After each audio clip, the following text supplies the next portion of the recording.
Halo guys, kembali bersama saya di L Movie. 재밌잖아.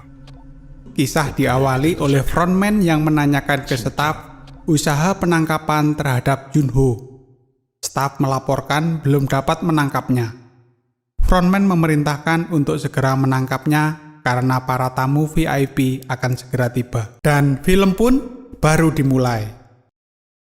Sementara para peserta yang berhasil lolos permainan Ganbu kembali ke markas. Mereka kaget karena Miryeong sudah ada di asrama sedang tidur-tiduran. Saat ini pemain berjumlah 17 orang. Hadiah yang terakumulasi 43,9 miliar won. Frontman yakin penyusup yang tak lain adalah Junho masih berada di ruangannya.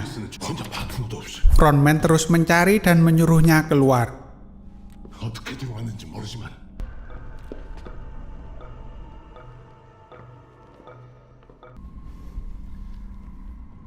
Staf melaporkan telah menemukan mayat di pantai. Kemudian frontman memeriksa jenazahnya. Ia menemukan kartu tanda anggota milik Junho. Kemudian frontman memerintahkan untuk membakar jenazahnya. Ki-hun yang berhasil lolos terlihat sangat sedih dan terpukul. Ia merasa bersalah terhadap kakek Ilnam. Kemudian Sang Woo menyampaikan kepada Ki-hun bahwa kakek Ilnam bukan siapa-siapa. Ia hanyalah pria tua yang kebetulan saja bertemu di tempat tersebut. Salah satu peserta pria yang sebelumnya satu tim dengan istrinya terlihat sangat terpukul. Ia mengajak beberapa peserta lain untuk menghentikan permainan, tetapi tidak satu peserta yang mau. Kemudian, esok paginya ia ditemukan tewas tergantung di tempat tidurnya.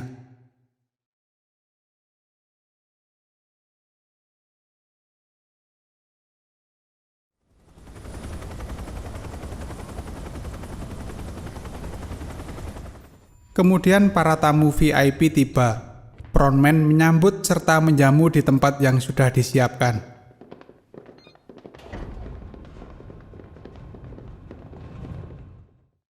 Junho kemudian bertukar kostum dengan salah satu pelayan agar dapat mengamati lebih dekat.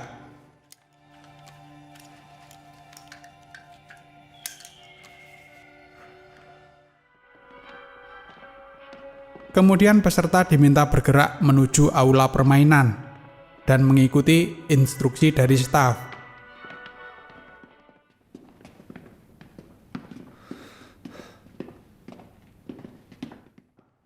Para peserta diminta memilih rompi bernomor 1 sampai dengan 16 yang ada di manekin. 번호도 심중. Beberapa orang memilih nomor urutan tengah.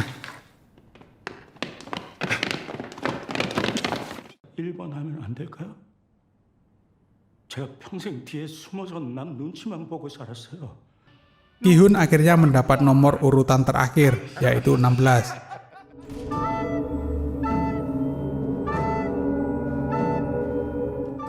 Para peserta bergerak menuju ke arena permainan. Permainan kali ini adalah menyeberangi pijakan kaca yang terbuat dari dua macam kaca, kaca keras dan kaca biasa. Kaca keras cukup kuat untuk menahan berat badan dua orang. Namun, kaca biasa akan pecah meski hanya dipijaki satu orang. Tugas para peserta adalah menebak pijakan yang terbuat dari kaca keras agar sampai di seberang. Mereka harus melewati 18 pijakan dalam waktu 16 menit. I don't want to have to keep calling you back. Sit down. Sementara itu, Junho yang menyamar menjadi pelayan, penyamarannya nyaris terbongkar. Ia kemudian diajak salah satu tamu VIP ke kamar. Tell me everything. You know about the game. Junho kemudian melumpuhkannya. 차례대로 신발을 벗고 다리 위로 올라가세요. Permainan dimulai. 16 menit dihitung mundur dari sekarang. Dimulai dari peserta nomor urut 1. Terlihat ia sangat ketakutan. Dengan kaki gemetar, ia berhasil di pijakan pertama.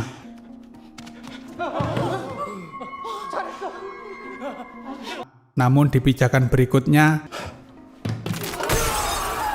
ia gagal. Beberapa peserta gagal.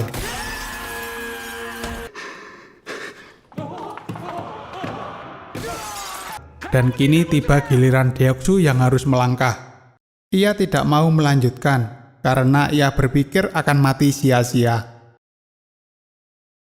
Mireong lalu mendekat dan berada satu pijakan bersama Deoksu. Ia lalu memeluk Deoksu untuk melangkah, jatuh, dan mati bersama. Sesuai janji mereka untuk hidup dan mati bersama.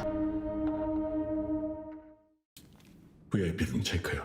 Frontman memerintahkan staf untuk memeriksa ruang VIP.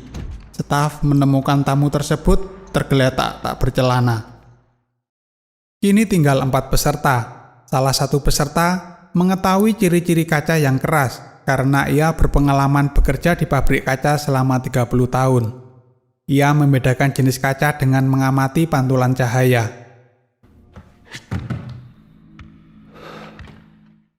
Kemudian frontman mematikan lampu ruangan. Setelah lampu padam, ia mengalami kesulitan untuk membedakannya. Ki-hun memberinya satu kelereng untuk membandingkan kenyaringan suara.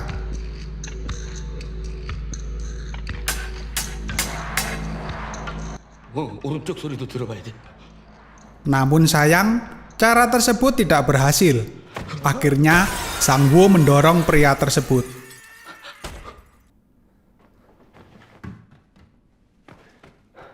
Sang-woo, Se-byok, dan Ki-hun akhirnya berhasil dan lolos dalam permainan kali ini. Setelah melumpuhkan VIP, Junho kabur melalui gua bawah laut dengan membawa satu alat penyelam. Frontman dan anak buahnya mengejar menggunakan kapal.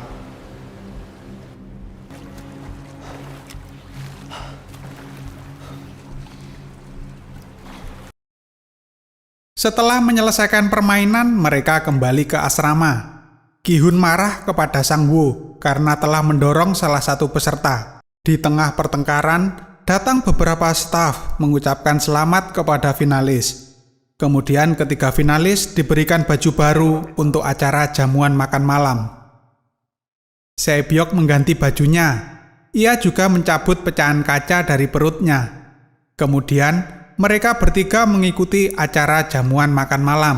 Di tempat lain, Junho akhirnya sampai ke daratan. Ia berlari ke arah bukit untuk mencari sinyal agar dapat melaporkan dan meminta bantuan ke komandannya. Frontman dan anak buahnya terus mengejar Junho. Mereka menemukan tabung peralatan selam dan menembaknya. Akhirnya Junho tersudut di bibir tebing. Junho menembak frontman. Lalu frontman membuka topengnya. Junho terkejut karena ia adalah Hwan In-ho, kakaknya yang selama ini ia cari. 형, Frontman kemudian menembak Junho dan jatuh ke laut.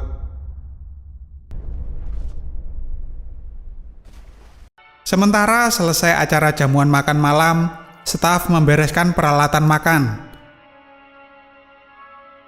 Namun staf meninggalkan sebuah pisau di meja jamuan.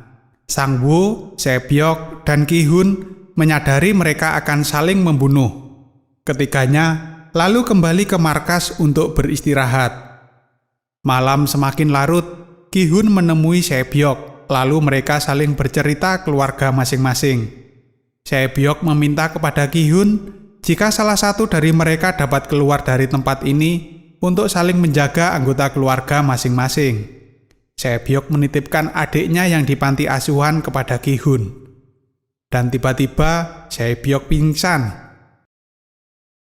Ki-hun mencari bantuan, akan tetapi pintu terkunci rapat.